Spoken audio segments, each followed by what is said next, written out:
Inspirasi hari ini, kuasa untuk melanjutkan amanat agung.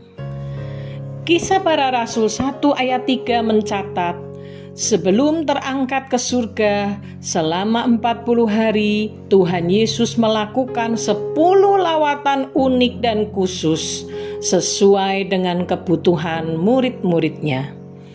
Itulah masa pemulihan roh dan batin atau pikiran para murid sebagai saksi kebenaran dan kehidupan Kristus. Dalam perjumpaan ke-10 di Bukit Galilea, Yesus memberikan perintah amanat agung sesuai dengan Matius 28 ayat 18-20 dan juga perintah untuk berkumpul di Bukit Zaitun.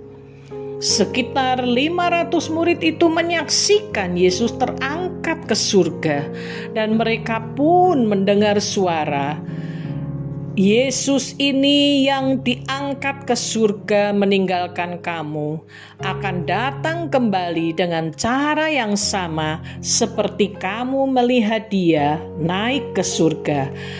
Ayat 11 dari Kisah Rasul 1.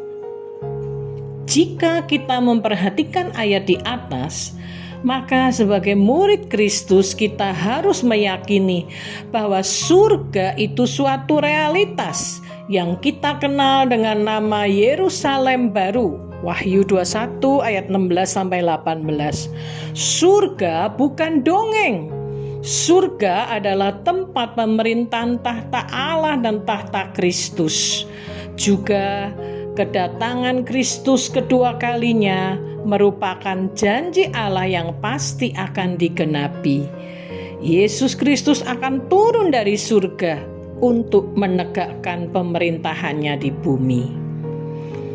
Ketika kita menantikan penggenapan janji Allah akan kedatangannya yang kedua, maka ada 3 aktivitas esensial sebagai murid Kristus, yakni mempercayai, meyakini, dan bertindak melanjutkan amanat agung.